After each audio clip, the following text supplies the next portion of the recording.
Бүгінгі видеода біз кітаптар туралы айтатын боламыз. Яғни ол кітап маған қандай мақсаттарыма жеткізеді, немесе қандай сұрақтарыма жеткізеді. А. Мотивация бір. Екінші Б. Білім. Ең бірінші ол бизнес бастаушыларға кітап оқуға кеңес беретін кітаптарды сіздерге дәл қазір айтатын боламын.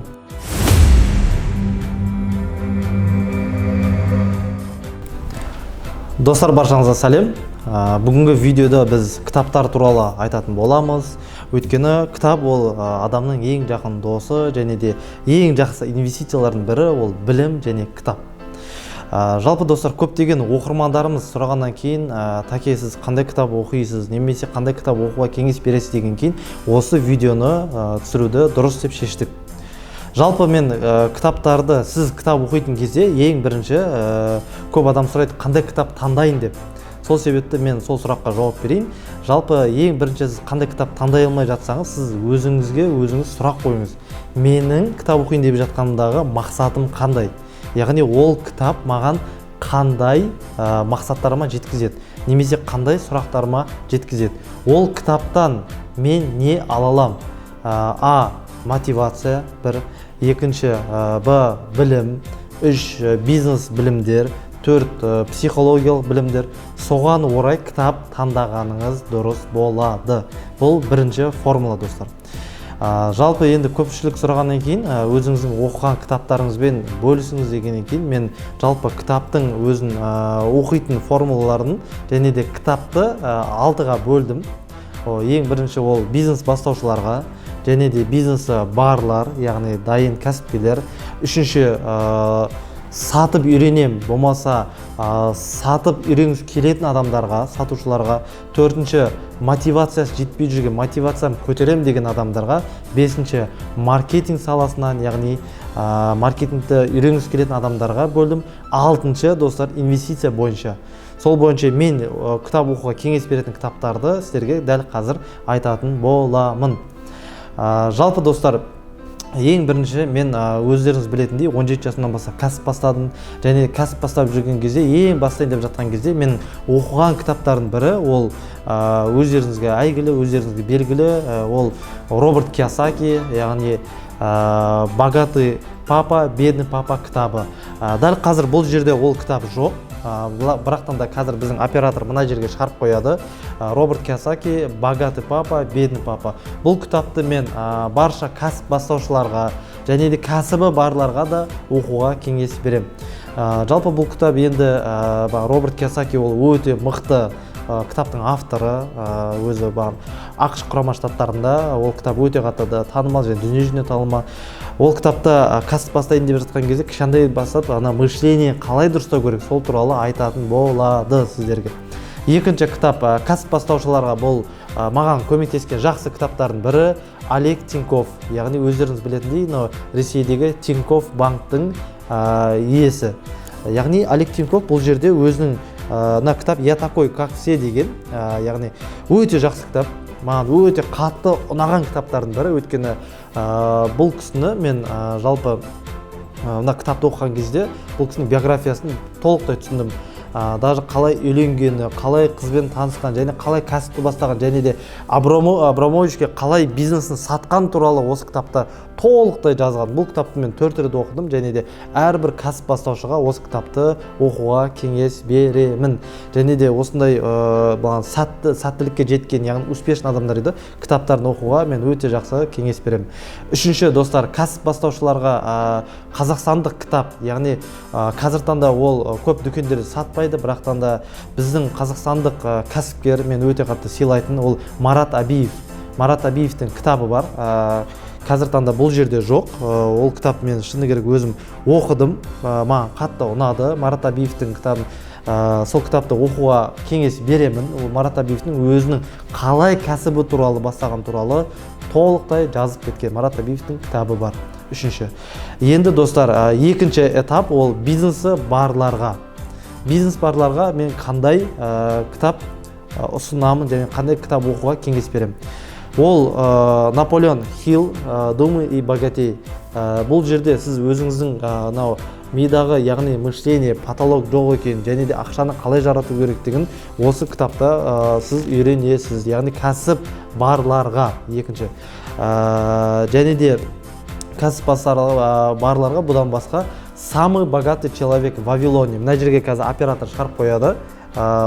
Самый богатый человек в Вавилоне деген кітап бар. Ол кітапты мен шыны керек 10-15 рет оқыдым, және де кез келген қалаға, шетелге барған кезде өзіммен бірге алып жүрмін. Бұл кітапты мен шпаргалка деймін, өйткені ол кітапты қалай бағана ақшаны жинау керек, қалай қаржылық сауаттылық көпшілікке әсер ететін туралы айтатын болады, және де ол кәсіп барлар адамдарға мен сол екі кітапты оқуға кеңес беремін. Достар, мен сіздерге бағана айтқандай, бірінші ол кәсіп бастаушыларға қандай кітаптар жататынын айттым, екінші кәсібі барларға айттым, үшінші достар, ол мотивацияны көтерісі келіп жүрген жандарға арналған кітаптар. Олардың біріне магия утро деген кітап жатады. Магия утро ол кітабы әртүрлі бағытқа бөлінеді, бірақтан да әрқайсысын оқысаңыз да сізге кеңес беремін. Неге магия утро маған ұнады? Өйткені өздеріңіз білетіндей достар, мынау ерте тұрған өте жақсы, және де ерте тұрған адамның берекесі болады. Сол себепті магия утрода автор өз айтады, өзінің сәтсіз жағдайға түсіп, сәтті жағдайға жеткізгені ол азанда ерте тұрып, жүріп, және де тұрғанына байланысты кәсіптерін көтерген. Сол себепті кімге мотивация жетпейді немесе мотивацияны көтерем деп жүрген адамдарға магия утро кітабын оқуға кеңес беремін. Бірінші. Екінші, менің оқыған және де мынау мотивацияны көтеретін және де өзінің сенімділігін көтеретін адамға осы кітапты, яғни сенімділік, уверенность, өзіңіздің сенімділігіңізді көтерем десеңіз, осы кітапты оқысаңыз болады. Каменное лицо, черное сердце деген кітап. Яғни бұл сәл ауыр кітап та, бірақтан да бұл кітапты оқысаңыздар болады. Төртінші типке достар жалпы сату жатады. Бұл жерде ол кітап жоқ, өкінішке орай. Бірақтан да өзімнің сатуға үйренем және де сатуды былай айтқанда өзім формулаларын білем десеңіз және де үйренгім келеді деген ниет болып жатса, төртінші типке сату бойынша продай себе дорого деген кітап бар.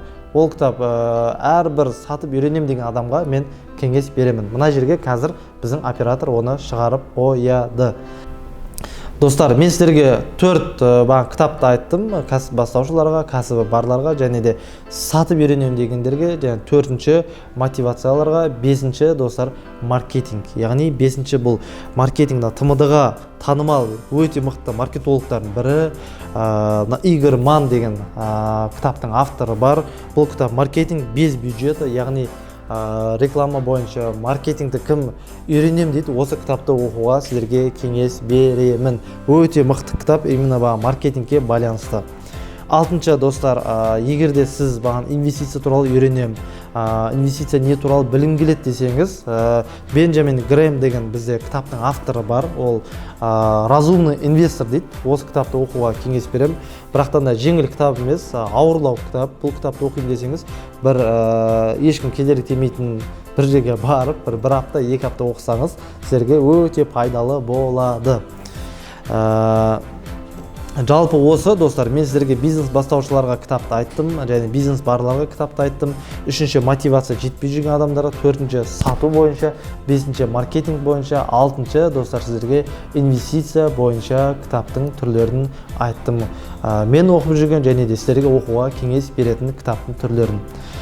Жалпы достар, мен өзімнің оқырмандарым арасында, яғни кітап деген ол өте үлкен инвестиция және де ең жақсы инвестициялардың бірі болғаннан кейін, арнайы сіздердің араларыңызда мен кітап сыйламақшымын. Өкінішке орай менің қазір өзімнің жазған кітабым жоқ, бірақтан да маған қатты ұнаған кітаптардың бірі бұл Олег Тиньков.